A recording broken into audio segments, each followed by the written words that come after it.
and then we go ahead and start off with ALM. So in today's episode, I am happy to announce that it's Dimitri, my colleague, who's also a technical trainer at the Academy.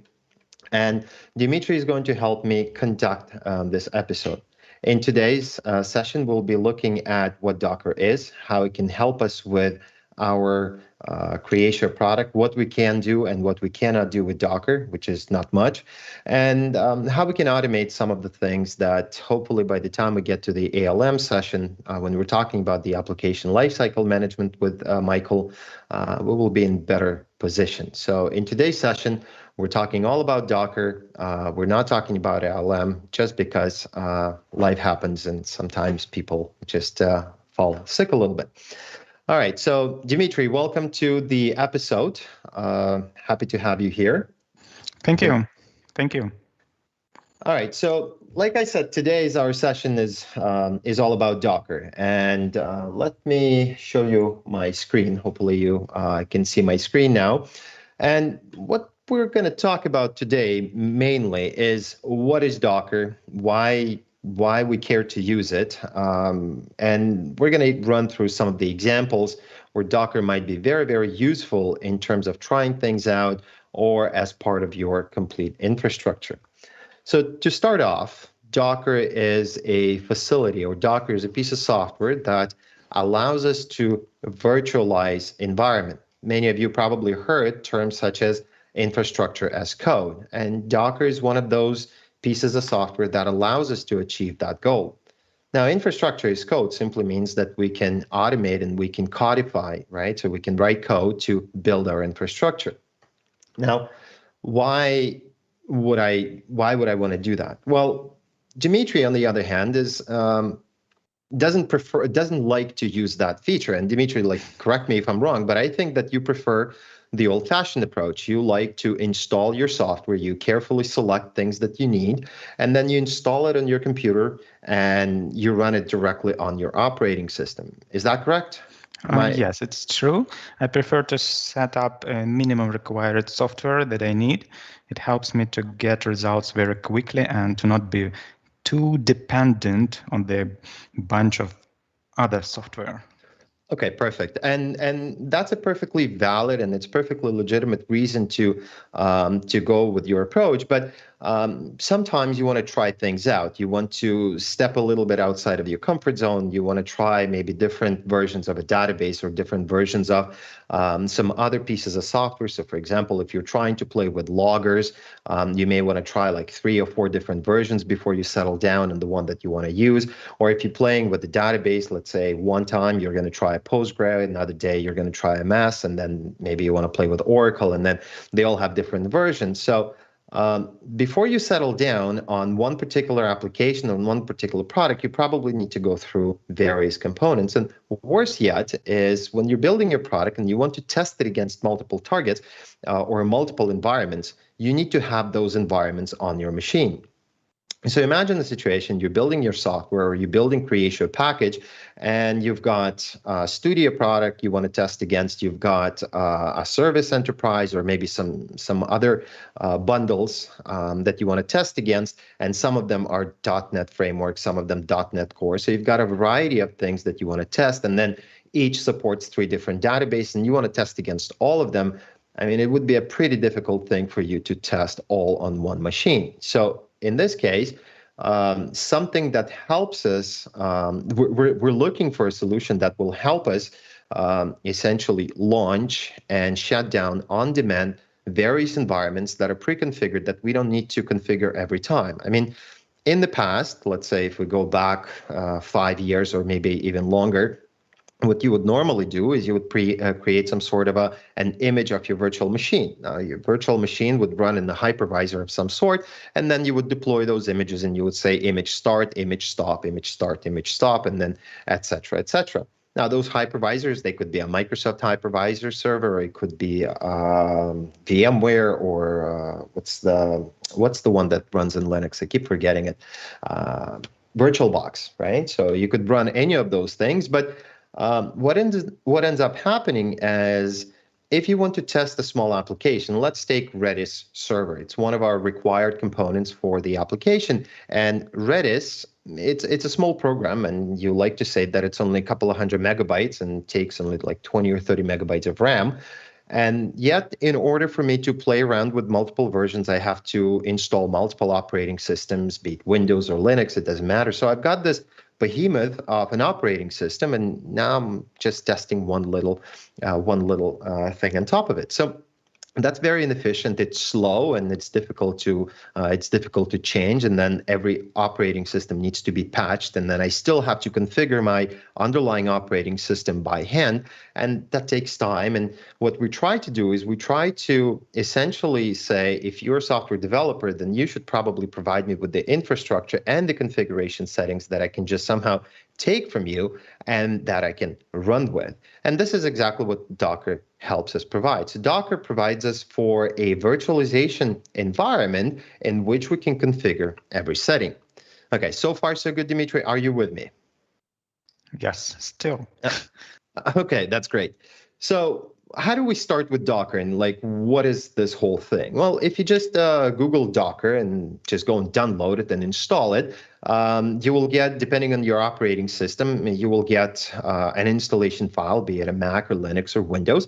You'll get an installation file, and then the system, because it installs certain virtualizers, essentially like a very thin layer there, you may be required to restart your machine. So on Windows, I think you may need to restart it at least once, maybe twice, depending on what other options you choose to install, but at least once. So we're not going to go through installation of Docker. It has nothing to do with Creatio, but just bear in mind that if you start playing around with Docker, you may need to restart your machine once or twice.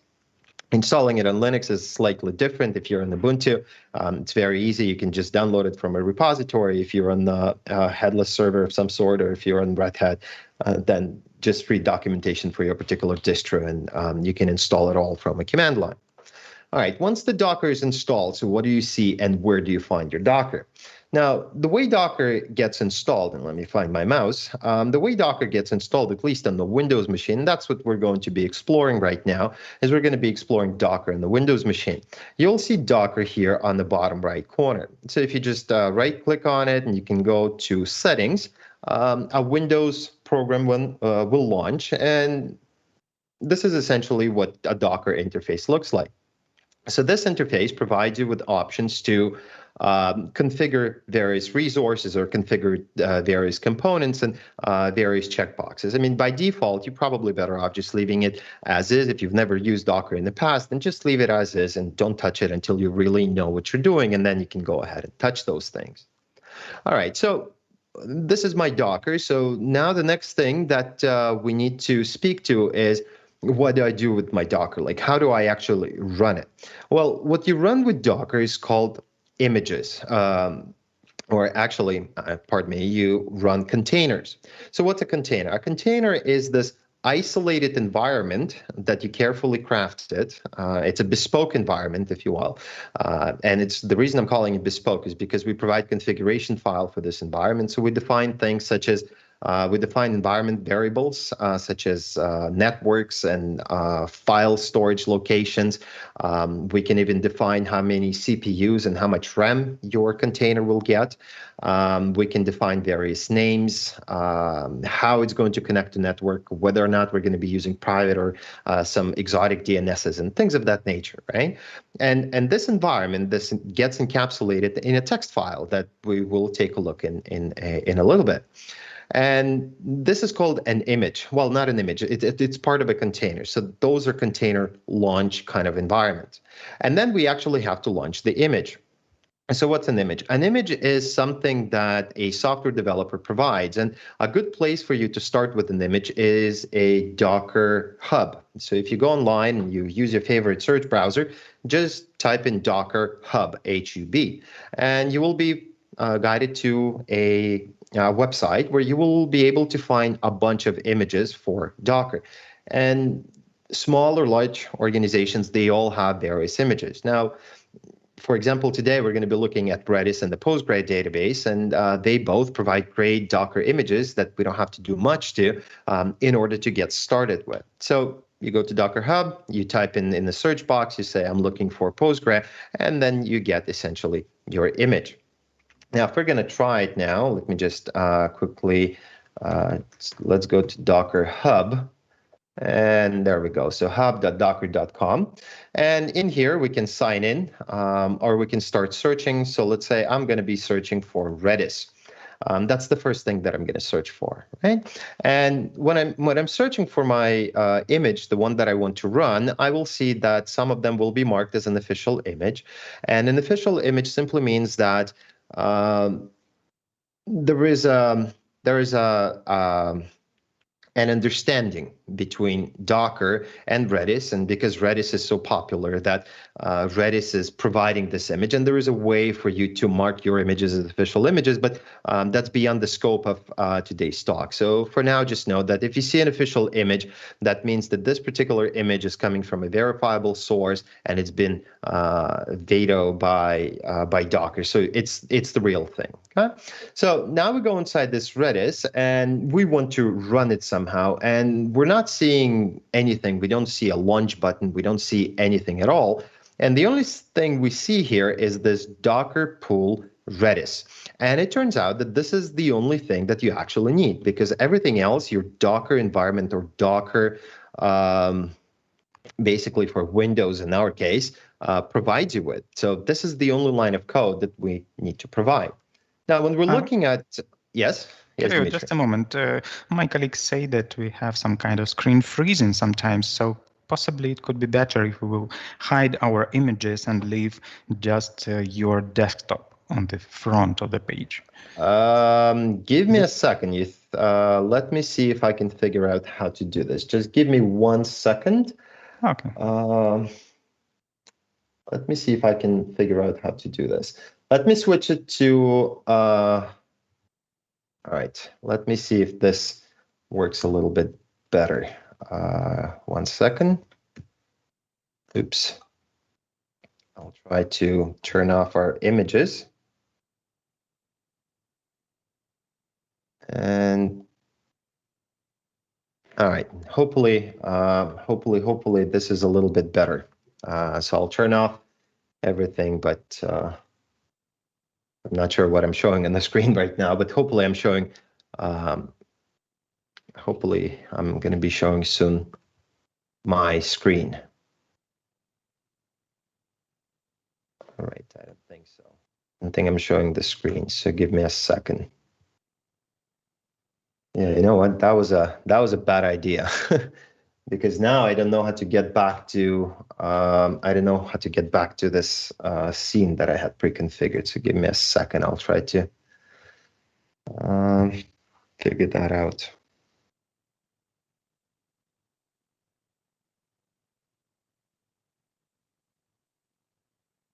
All right. I'm not sure, Dima, to be honest. Dimitri had to turn it off. So let's just carry on with this for now. I'm seeing some disturbing, not disturbing, but some messages on my broadcast saying that, yeah, we're running out of bandwidth or YouTube is not getting enough bandwidth, but hopefully it will go away eventually. So I apologize for whatever the freezes we might have. So I'll just be slower with my keyboard and my mouse.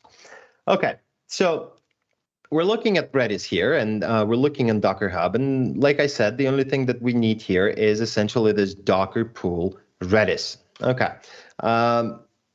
Now, how do we specify things such as versions and other things? And it turns out that everything in Docker Hub is specified with the help of this tag thing. So tag allows a developer or a software provider to identify its components by tag. So let's say one of the popular tag is going to be the latest, or in this case, you could see that there is a tag called 6.0. So that stands for Redis version 6.0. And essentially, when you execute a pull or when you're downloading the image, you're saying Docker pull Redis 6.0. So you provide this tag with the colon, and then that's essentially tells whatever the Docker runtime is to download this particular image. Okay, the tag that we're going to be using the most is going to say latest, and the latest simply means that all right, just go and take the latest version, whatever that latest version is, right? So that's what we're going to be doing here. Okay, good. So now we know a little bit about tags, and Redis will also tell us where it runs or what kind of underlying operating systems that we can support. And you could see that you can be in a container, you can run under Linux, you can run under different versions of Linux, Power PCs, etc., like different CPU architecture. And what we really, really care is that there is a container and we can run it inside a container. We don't really care at this point what the underlying infrastructure is, because for us, it's completely irrelevant. When we're going to get into DevOps and we're going to talk more about how do we deploy a resilient infrastructure, then it's going to be a lot more important to us to choose what the underlying infrastructure is, just to make sure that everything kind of fits in nicely. But for now, we're just talking about a local development machine. So as long as we can get it to work, and as long as it's performing the features that we're expected to perform, I really don't care if it's what the underlying feature is. Okay, I'm abstracting myself away from the underlying OS or underlying whatever, and all I want to do is get an interface to whatever Redis provides. The same thing happens. Yes. Just a moment. Maybe our participants will be wishing to ask: is it possible to run Docker on Windows and to use Windows-based containers for this Docker? Unfortunately, Windows-based containers is not something that I'm at least aware of that you can run. So what we do on Windows is essentially we run a Docker container that underneath runs some sort of a version of Linux. And you may have heard of Microsoft trumpeting around about this subversion for Linux, and it's a version 2 now. And if you launch your Linux, it's going to say WSL2 now, and that provides for efficient, basically, communication between the container and the Windows host. But Windows and Windows, surprisingly, it's not as easy as it should be. So there is no, well, I mean, you can run those Windows containers. I've never tried those, to be honest. And most of the software that is being developed these days, it's going to be some sort of a .NET Core, I believe, or it's going to be a variant of Linux something. So chances are you can run it on Linux, and then that's how you launch it on Windows. If it's a pure Windows machine, then unfortunately you're going to have to find a Windows host and install it on that host directly. So if you want to try out IIS, then you're going to have to install it locally, and there's no container for you, or at least I don't know how to use it with Windows, unfortunately. So it may not be that easy. Okay, thank you. All right, so let's go ahead and build our file. So what I want to do now is I have our Creatio application. So the latest release of our Creatio, 7.17.4, just released a couple of days ago. And what I want to do here is I want to configure our mail. And some people may have a problem with this mail thing because not too long ago, maybe 6 months ago or maybe a year ago, around that time, our team decided that it would be better to convert the function of receiving the email and sending the email outside, take it out of Creatio and put it in its kind of a little container, in its component, so it can run as a microservice. It can live on a separate dedicated hardware. And so if we need more resources, we can give it more resources, but it can also service more than one Creatio endpoint. And so we were given Exchange Listener. So Exchange Listener is a program that is written by Creatio, and it is available on Redis, not on Redis, on the hub here, on the Docker hub. So what we need to search for is Exchange Listener, I believe. So if we search for Exchange, and I believe it still goes under BPM Online, yes. And here is under BPM Online Exchange Listener, here's the image that we are going to be running right now inside of our Docker to make our Creatio capable of getting email from your MS Exchange. Now you can see the amount of download, so it's quite a popular download. And if we go inside, we'll see that here's my Exchange Listener. Here's how I'm going to be pulling it. So in this case, BPM Online is the manufacturer of the software, and Exchange Listener is the product. So you can also find maybe various versions of Redis, so things like Bitnami Redis, which is their version of Redis. Okay. And if we look at tags, in our case, or in case of Creatio, you can see at all the different versions that have been provided and posted, and it goes all the way down. And I believe if we read official documentation, the version is going to be 8.8 or 8.5, and the latest version is 8.37. And it's also telling us that somebody pushed it, and it's not really telling us when, I believe. But nonetheless, we can dive into this thing. So we can click on this version, and it will give us more details. So what is a Docker image? A Docker image essentially is built of layers. So we're starting off with the underlying layer, and in this case, the underlying layer is this a version of Linux, or in our case, OS Arch. Now, this Exchange Listener is a .NET Core, so Linux is a perfect host for us to run this application. So the developers started off with this OS, right? So they've chosen this minimalist operating system, and then they did things on top of it. And here's a list of things that they did. So they ran some scripts, they installed more scripts, they did apt-get, they added something to systemd so it automatically starts. They copied certain files, they provided certain variables, whatever the case might be. So they did things to it, and then they said, okay, here's your image. So now our job is to simply run this image. But essentially what it does, it runs a .NET Core application inside this container. So now if we go into documentation on Creatio Academy, there will be an article telling us how to launch it in Kubernetes, how to launch it in Docker. So before we start looking at the files, let's quickly talk about what's a Kubernetes, what's a Docker. Now, Docker, like I said, it's an environment, it's a virtualizer that allows us to run these containers. Now, originally, Docker was just an environment to create these containers, and then it turns out that it's also a great place to run them. Now, imagine if you have one container, and that's fine. You can manage it with a text file. That's fairly straightforward. But what if you have 2 or 5 or 10 containers? Well, someone needs to watch out for these containers, that they're healthy, that they're not failing, that they're running, that they have enough resources. And that job was offloaded to this Kubernetes monster. So the Kubernetes is essentially a watcher, basically a guard that sits there and says, okay, so I've got, let's say, a couple of containers to run, maybe 10 containers, maybe 20 containers, and I'm going to be allocating those containers on particular pieces of hardware that I have access to. So usually when you run your Kubernetes cluster, you may have heard that, a cluster consists of multiple computers. There is one main computer, the one that runs the cluster, and then there's a bunch of workers. And these workers can run these containers. And these workers, they're usually servers, beefy servers. Some are dedicated. Maybe some will have a video card if you're doing some machine learning. Maybe others will have a faster I/O, and the others will have a faster CPU, depending on the load that you're going to be running on. So Kubernetes allows us to pinpoint which server will run which container in its sophisticated configuration, or we can just simply say, hey, Kubernetes, here's a bunch of containers, here's a bunch of hardware, go run it and figure out where and how it can live in the simplest iteration.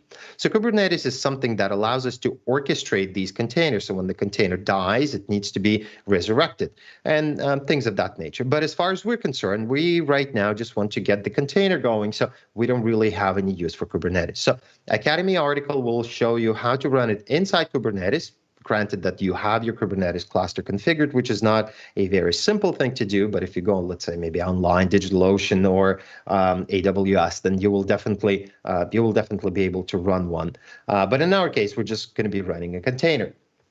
Okay, good. So how can we start with this container?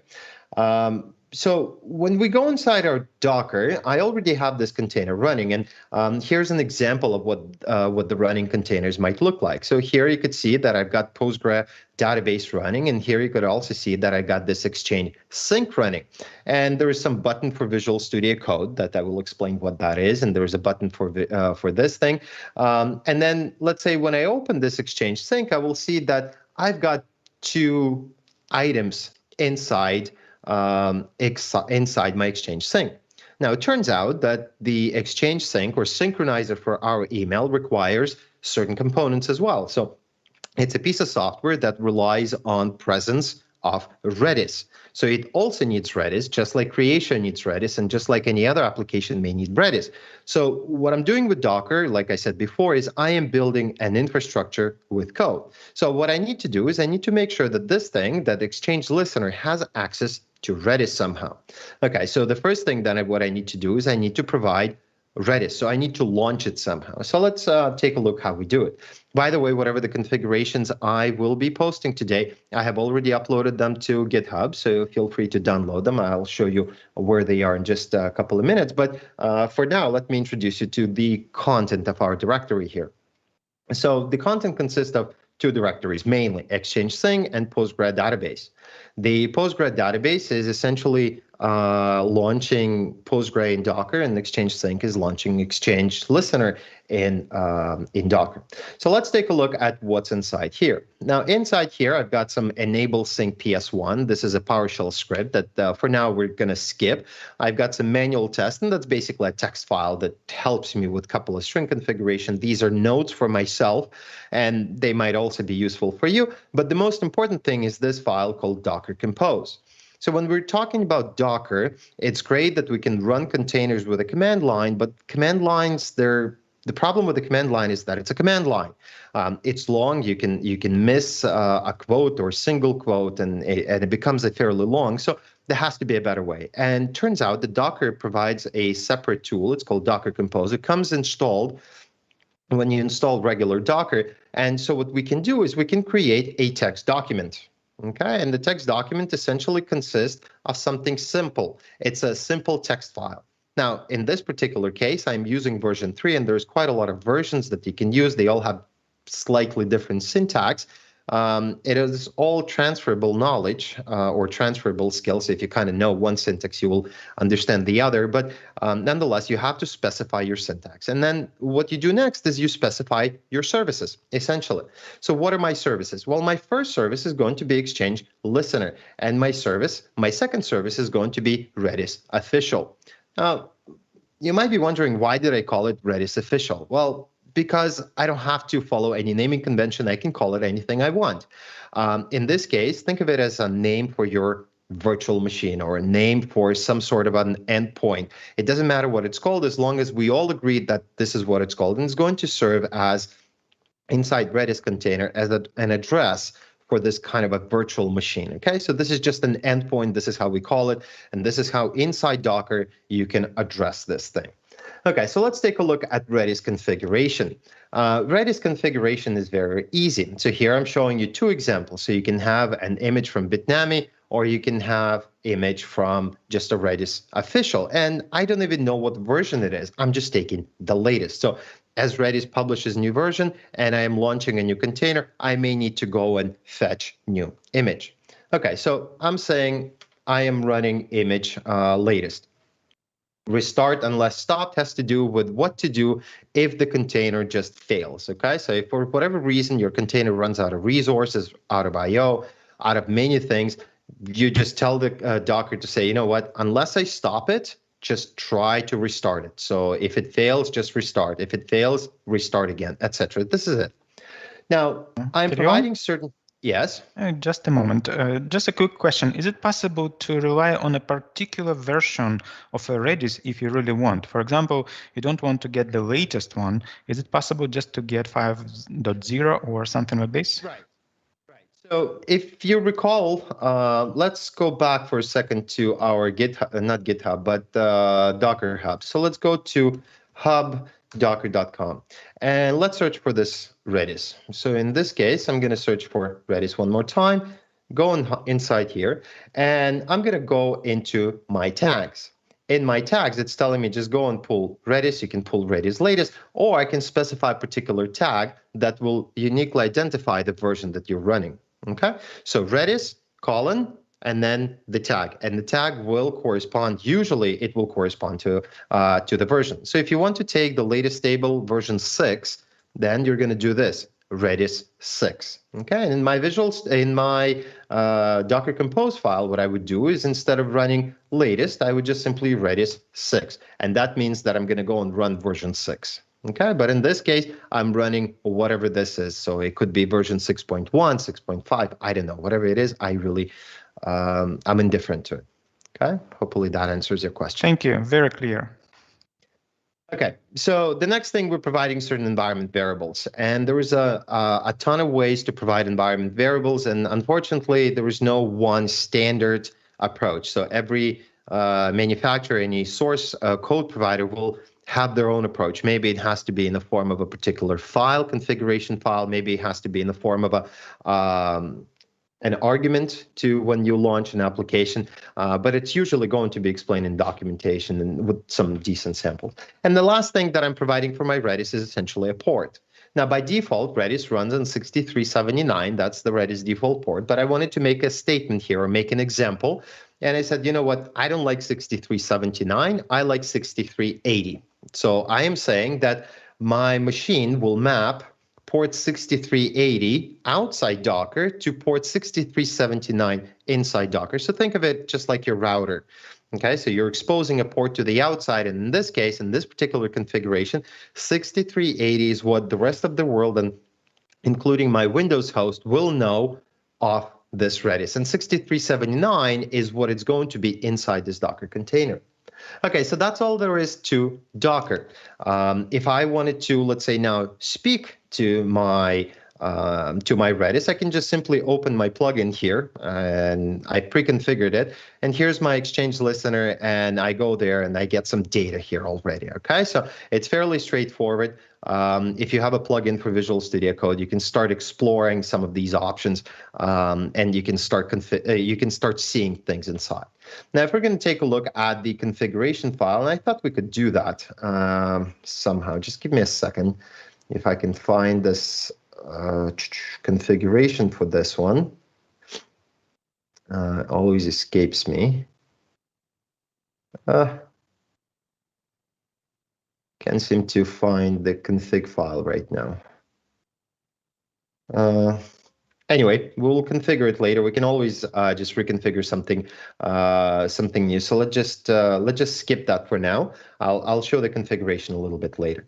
All right. So now let's talk about Exchange Listener. So what is Exchange Listener? Now, Exchange Listener is a component that will actually synchronize your mail, and it needs to rely on this Redis. Okay, so let's take a look at the Exchange Listener. Now here, for your convenience, I've provided URL to the Docker Hub, so you can go and take a look at the latest version. As of today, the latest version is 8.37, but you might as well just provide here for version 8.8 if you really want to go back to some previous point in time. Okay, same thing, restart unless stopped. We've seen that, so we're just simply saying unless they stop, you don't allow this container to die. So if it dies, just bring it back up.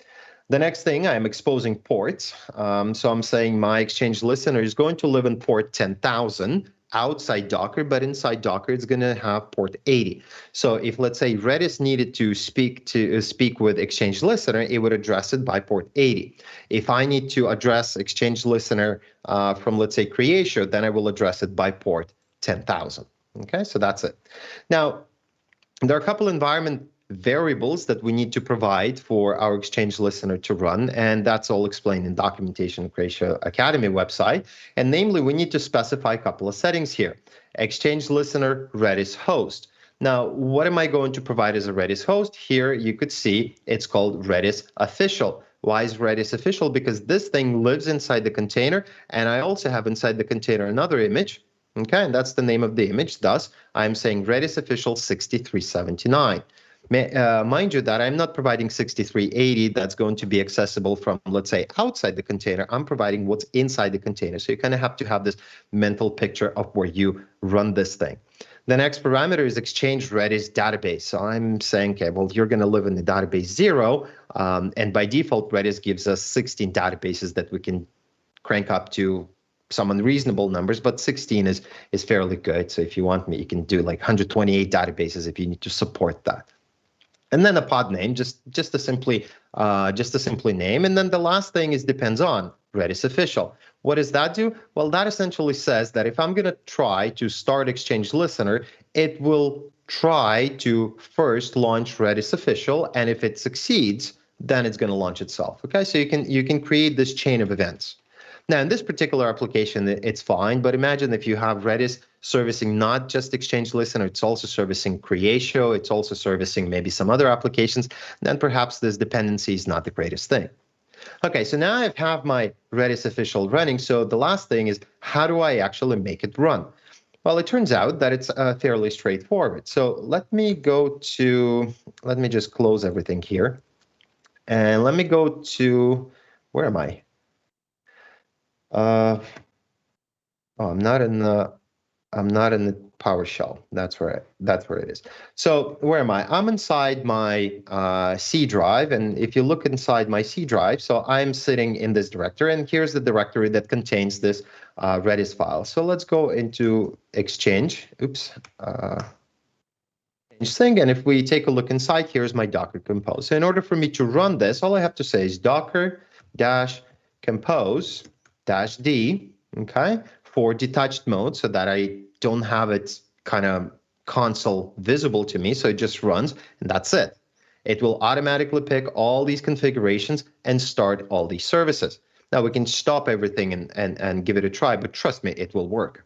And that starts essentially my application. Now, this configuration is super easy because we didn't have to save any data, or we don't need to expose anything to the outside of containers, so it was fairly straightforward. Okay, so now that we had it built, what can we actually get out of it? How do we configure Creatio? Well, for that, I've created this enable sync PS1, and I've created the manual test, essentially. So in order for us to configure our application, what we need to do is we need to go inside of Creatio, and we need to change a couple of system settings. So the first system setting is this, and they're by code. So let me update the system setting code, not name, and this one. And I've provided already values for what they are, given that I've read the documentation just not too long ago. So let's go ahead and take a look how I've configured that inside my Creatio. I'm going to jump into this instance of Creatio here, and I'm going to go into system settings. So here, let's search for system settings. And in system settings, let's search for this code. What's going on? System settings. There we go. Probably didn't click. Okay. Let's go into search, add filter, and search for this by code. Okay, and here's my code. And let's take a look what I do here. So I am essentially providing this link, nothing else. So I'm telling Creatio that, hey, Exchange Listener lives on this host, on this port, and then I have to provide some endpoint, right? So it's API and Listener, so it knows how to connect there. Okay, perfect. So that's fairly straightforward. And then the second configuration that I need to provide is this. So BPM inline, Exchange event endpoint URL. And in this case, it's no longer on 9050, it's on 9070. So let's go and search for this endpoint. So we'll close this, and we will go here and search for this endpoint. Perfect. So here's my endpoint, perfectly configured. But let me make a mistake intentionally. So I'm going to say that I am now going to 9060, not a 9070. So you configure everything, and you think you're all good, set to go. But there is one step that you may want to take, depending on your confidence in how you configure things. And you can run through some testing just to make sure everything works and follow the documentation. But I prefer to go straight into UI component just to kind of see some pictures. So let's open a new instance of a browser, and let's just go into this address. So 9050 again is a mistake. That's not the application. So let's go to 9070. 9070 is where my application lives. This is the image or the page that you're going to get. So old email integration disabled. So you see checkboxes, and it's very easy to not get lost. If it's green, it's good. If it's red, it's bad. We can run diagnostic one by one. You could see that there are a number of diagnostics that you can run, or you can just run full diagnostic here. So run full diagnostic. We see we've passed this one, but this diagnostic we did not pass. And look at the message that we're getting. It's like a unit test. It's telling us, and maybe it is a unit test, it's telling us expected value, actual. I wish they called it an actual rather than current, but anyway, expected and current, and it's telling me that it's expecting a slightly different value here. So it picked that my port currently is 9060, but it's expecting it to be 9070. So I should probably go and fix it. So let me go ahead and fix it. So if you do make a mistake, this wizard will tremendously help you automate it or help you fix the error. So let me fix it to 9070 and save this setting, and I can run this diagnostic one more time. And now you could see that I am passing everything. Everything is green. Good. So we're good to go now. What do I do next? Well, the next thing that you do is you go to your email. So let's go here inside the email, and let's go to mailbox setting or new mailbox setting, whichever way you prefer doing it. I prefer this way. And we simply click on new. And here I'm going to provide my email. Now, the email has to be an Exchange. So you have to know that this email lives on Exchange, and then you just simply click next. We choose the Exchange service. So in this case, our Exchange, our corporate domain lives on online, and you have to provide your password. We're going to do sign in.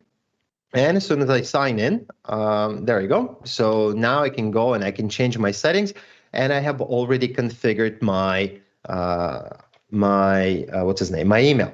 Do I want to change setting? Absolutely. So I'm going to go inside and I'm going to change my settings. And if you're watching Docker in interactive mode, so let's say if we're going to go here in the Exchange listener and we jump into console, there will be messages here indicating that, yeah, there is a subscription. You could tell that here's a log message, something to do with my email that obviously did not exist a few seconds ago. So you can watch this thing and it will inform you of any errors or warnings that you might experience. So when you're setting it up for the first time, just kind of observe, okay? Like everybody has more than one monitor, so just have it up and observe it. Okay, good. Let's take a look at some other configuration just before we do anything else. The other configuration that I wanted to take a look here is this. So let me jump quickly back to my Visual Studio, and I want to look at my Docker Compose file for Exchange Listener. So for Exchange Listener, I said that my listener Redis database is 0. So I want to make sure that I'm looking at the right database now. So let me go back here. Here's my database 0, and here's some subscription that already exists. So you could tell that it exists on the old host, looking at my port 9050, and that's obviously has nothing to do with what I just did because I did it on port 9070. Now in here, I can just simply click and refresh, and I still see that there is only one subscription. Okay, good. The next thing that I'm going to say is I'm going to say, yes, subscribe to those emails so you can actually download them to Creatio. And I can probably download it from customized folder. And rather than doing this type of stuff, I'm just going to say and choose this for Creatio folder. Okay, so I have a folder here specifically designed for that. And I'm going to say, save this. And I'm even going to allow shared access, for example.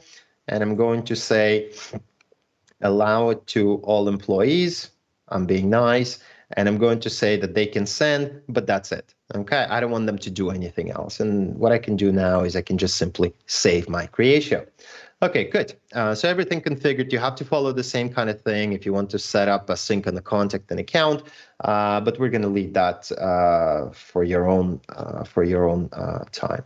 Okay, let's refresh this. Hopefully it refreshes. Now sometimes it doesn't. Sometimes it takes a lot longer.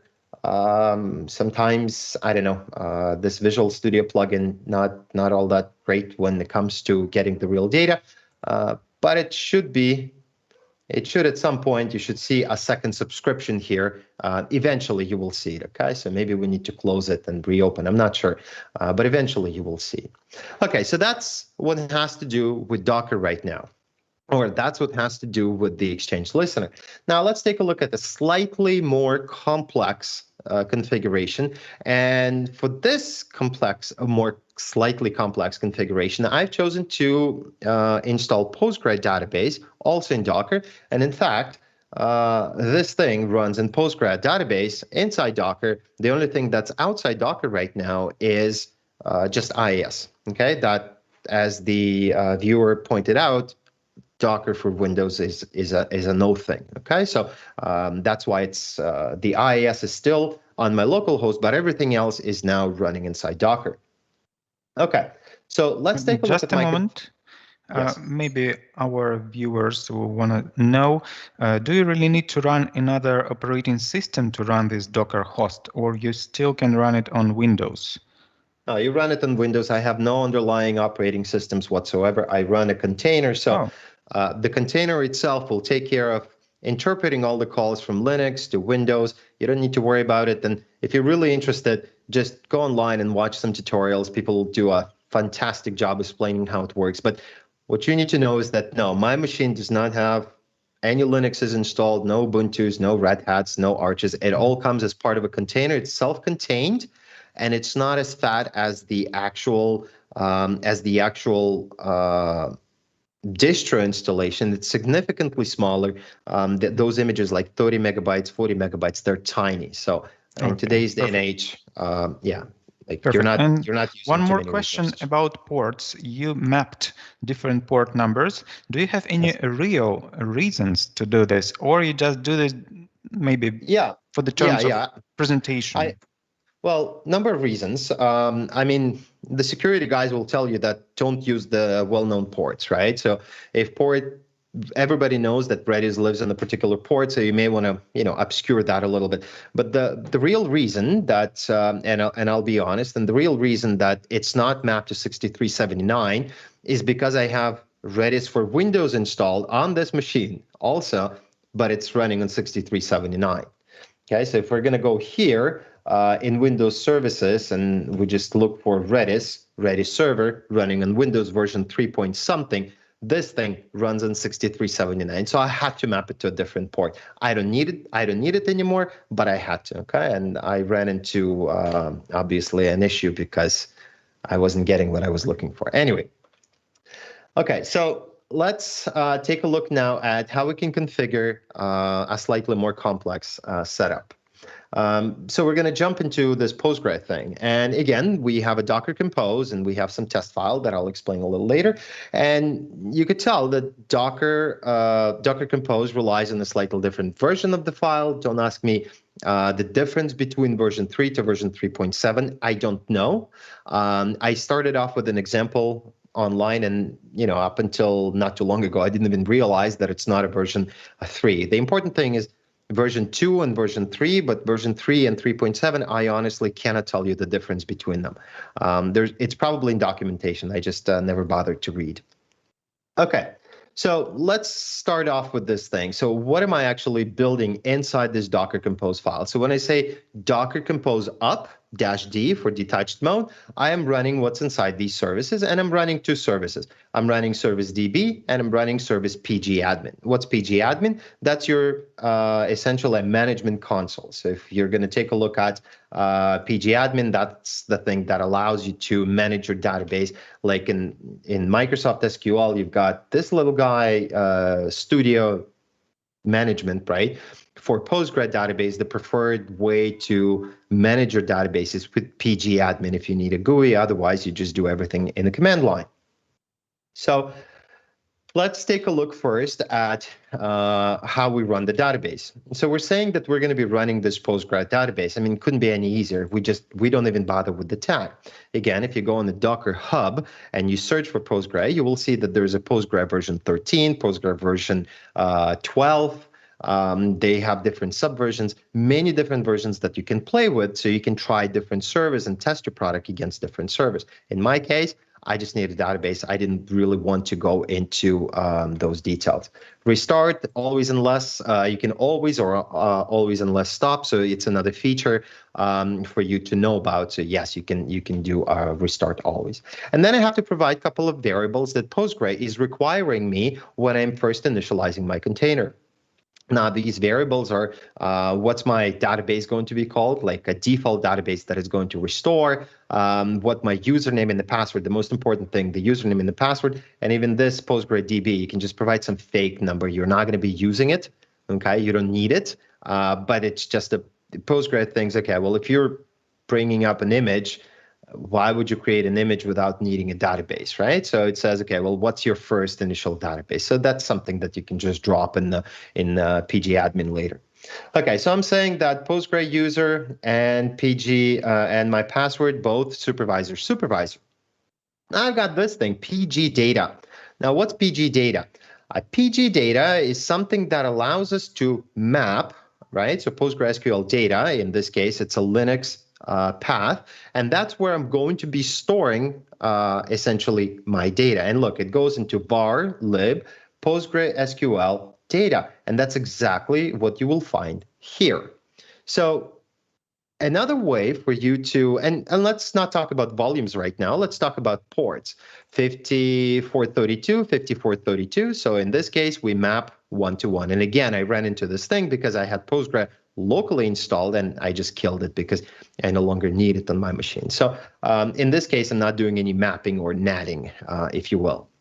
And so now let's talk about volumes. We know what the environment is. It just provides configuration settings at runtime. So that's very nice.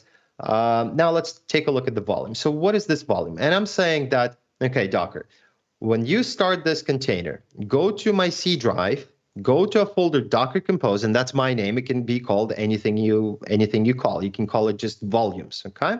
Go to subfolder volume, goes to directory PostgreSQL, and map it to inside container in Linux. So do a mount, just like you would do in mount in Linux, just a regular mount, right? With inside your etc to var lib Postgre data. Now, why would I do that? The reason I do that is Postgre needs to know where do I save data. Now, if I just allow you to save data in a container, I stop the container, I turn it off, everything is gone, right? This way, I have access to what's on your machine. So let's take a look inside C, Docker Compose. And inside Docker Compose, like you see here, there's a volumes directory, and that's a directory structure of my own design. There's a much better way of designing it, but I just decided to do something very, very simple. And now let's go into PostgreSQL. So here's the folder, and this is what Postgre internally, this is how they keep track of all the databases. I have no idea what this file structure is, but one thing I know is that this data is important, and if I back it up, I can restore my server by having access to this whole thing, okay? So it's an important directory. I may want to back it up. And this way I have full, complete control. I can go to every file, I can read it, I can open it, do whatever I want. Now, the next image or the next volume that I've mapped is I decided to map C Docker Compose volumes DB image. Now, what is that? Now, it's in the same subdirectory, DB images, and it turns out that this is a backup of the database that I intend on restoring. So I need to somehow tell, hey, container, you're great, you're isolated, but I need to give you some files so that you can work with. And so I do this by specifying just another folder, okay, user local DB, and it's going to come important in just a minute. And it's going to map it. So as far as the Linux concern, if we drop into a Postgre, you can go to cd user local DB and you will see access to this folder. And as I drop things in and out, Linux will pick it up and see it. And the next service is pgadmin. Again, pgadmin is a administrative web UI that allows us to manage Postgre database. It allows us to manage a heck of a lot more than just Postgre, but it is a preferred way to manage Postgre. It can also connect to MS, it can connect to MySQL, to many different things. It's got providers for quite a lot of stuff. Okay, so let's take a look at what's going on here. In here, we're saying image, D page pgadmin. So don't ask me why it's called this way. I don't know. All I know is that this is the original official image of pgadmin. Restart always. Again, we provide a couple of environment variables. So we know what the username, what the password is for when we're connecting, and we're doing the port mapping. So pgadmin listens on port 80, but outside of port 80, I'm exposing it as port 8080. That's it. And I'm also doing some mapping, Docker Compose, volumes pgadmin, to what this thing, pgadmin inside Linux. So the same thing in my file local directory, I have this pgadmin admin now directory, and it's got some sessions and some storage and some other things. And I find those items important. So if I want to back them up, by all means. All right. Just So, a quick yes. question, Kirill. Is it Yes. runs okay because you're running the host operating system on Windows? It has its own file system standards and inner container, so it's expected to be Right. Linux-based. That's right. I mean, Windows has done quite a tremendous job on making sure that you're mapping them, right? That it works. But I mean, we have what we have. So unfortunately, there is no better way for me to do it. I don't have a specific Linux host. I mean, you can run Docker on a real Linux machine, not a Windows machine, right? So there is no issue at all. And here, yes, you have different file systems and their maps. So obviously, you're taking a little bit of a hit here. But Microsoft tells us that this is fine. It's not that big of a hit. And don't forget, this is not production environment. This is my local development environment. So if I take a hit of a couple of milliseconds on a fairly large job, I don't think it's a big problem for me.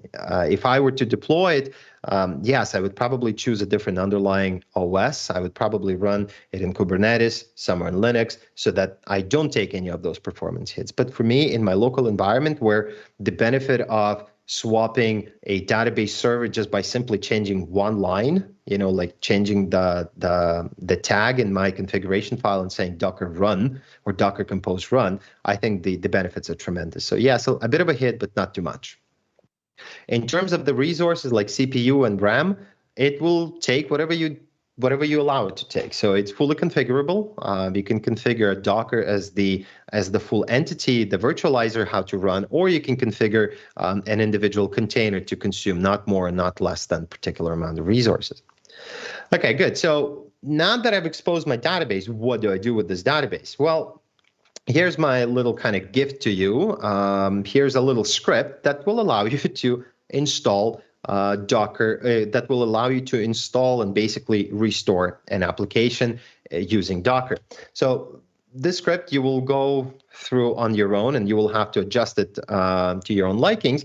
But essentially what it does, it says, okay, I'm going to go and copy everything to NetPub. That's where my IAS is expecting my application to live. Okay, good. So I'm creating a new directory here, and I'm creating a new file. Then I'm going to be copying files there, and now I'm going to be starting, and I'm going to start restoring my database. So let's take a look at how I'm restoring my database. I am saying Docker execute.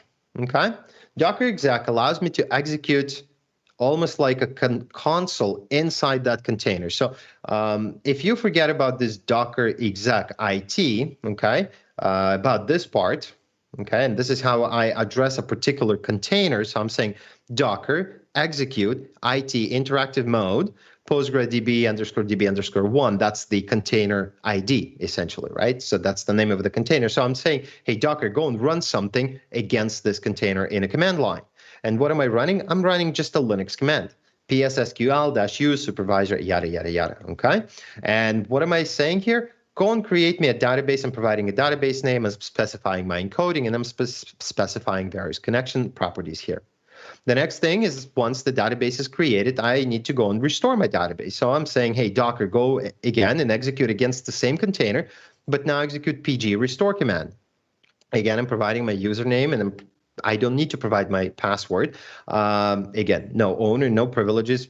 And look at the address that I'm specifying, user local DB. How does the Linux container get it? Well, because you remember in our Docker Compose, we mapped this to here.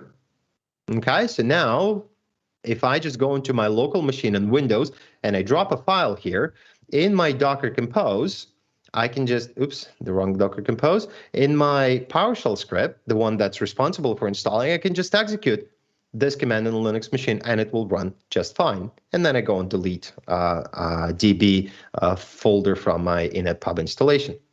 And then I just do a bunch of things here. I adjust the connection string for my Redis database. So here's my server adjustment. Here's my Redis connection adjustment. And I could probably do better rather than hard coding. I could probably say Redis port. And I think I even have a variable. I'm just not using it. Off I go, create an IIS site, create an IIS pool. And then I get to my favorite part, and that's going to be working with Clio. So I'm going to start off by creating, hey, Clio, go and update yourself. Go get a fetch the latest version. So we're going to use .NET to pull the latest version from cloud. So we do that. Then we're going to execute Clio command to register an application. So here I am registering my application and executing this command. And then I'm installing a gate. So Clio will know how to install this gate. It will pull it off NuGet server. It knows where and how to do this, and it's going to go and install Gate on this particular application. And then I'm doing something a little bit different here, and you might notice that I'm using a slightly different version of Clio. And the reason I'm doing that is because there is one particularly annoying bug right now in Clio that has not been fixed yet. So I created the fix on my local machine, submitted on GitHub, but it has not been merged to the public repository. So I'm using my own internal version, okay? And that essentially a bug that prevents me from setting a system setting to any text variable. It just fails, okay? So you can set Booleans and integers and date times, but as soon as you go and set text, you can't. So this line will succeed with the one that's publicly available. This will succeed. This will succeed. But then eventually, after I'm setting all these system settings, somewhere down here, I am setting my prefix, for example. I do not want my prefix to be USR for when I'm creating packages. So here I go, I'm removing my prefix. And here I'm coming to this Exchange listener. And Exchange listener, I need to set this setting and I need to set this setting, and we did it together not too long ago. So now I'm doing it with the help of my Clio. I'm saying, hey, Clio, go and set this setting to whatever this thing needs to be at runtime, and yes, do it for this environment that I'm currently configuring, and then I'm doing the same thing here. And then at the end, once I've configured everything, all I do is I'm just starting my process to my host, to my port, and I enjoy my Creatio. Now, the same file exists for MS SQL. Now it exists for Postgre in Docker. So there's just something that will be very useful for us when we go to ILM next week, when we're going to be talking about how do we test, how do we move things around, how do we make sure that our commits actually build. And having the option of press the button, wait a little, get a brand new copy instance of Creatio product against which you're testing, I think it's an invaluable resource for when you want to make sure that your package, the one that you're working on, actually installs without any issues. So this is something that we're going to be using, and I have already published this online on a GitHub repository. So if you want to download, let me show you GitHub. And I think I did something like episode 4. Let me see. Oops. Oh yeah, there was. Go back. Episode, not 3, it was episode, I believe, -4. Right, so you can come back here in this directory, and I'll post it in the description below, and you can just take a look at the Exchange sync, how you bring up your Docker, how you install your Postgre. But you just have to make sure that obviously your file structure kind of matches mine if you expect this install Creatio PS1 to run. And also you need to make sure that you have the admin privileges or some privileges to execute PowerShell scripts, which I know might be a problem for some people, but there is a way to obviously go around it. All right, so that's all I had for us for today. In the future episodes, we will be looking at how we can build a proper ALM with the help of things like Jenkins, and how we can automate this whole deployment testing pipeline. And that's what we're supposed to be looking at today. But I think today's episode with the Docker and the virtualization kind of sets the stage for what's coming next. So, Dima, what do you think? Thank you, Kirill. Thank you, Kirill. Very impressive job. I think we have a lot of things to think of. And now we can use your scripts to quickly deploy Creatio using Docker components and running it all the Windows-based host just using Docker. Perfect. Right. And my idea, I don't really know people personally who are watching or who might be watching, but I know you personally. So my target for today is to convert you from I install everything on my local machine to I now install everything in Docker. So if I succeed, that's great. Yes, it looks nice and looks very flexible. Thank you, Kirill. All right, guys. So that's it for today. If you have any issues, you can leave some comments on YouTube. That's perfectly fine. However, I would much rather see you leave or raise issues, as this is a public repository. Just raise issues on GitHub for a particular episode. It would be a lot easier for me to see, address them, and speak with you directly. And it will also benefit a greater audience. So if that's what you want to do, by all means, go ahead and raise the issues here. All right, thank you very much, and I'll see you next week. Bye, Dima. Thank you, Kirill. Goodbye. Bye-bye.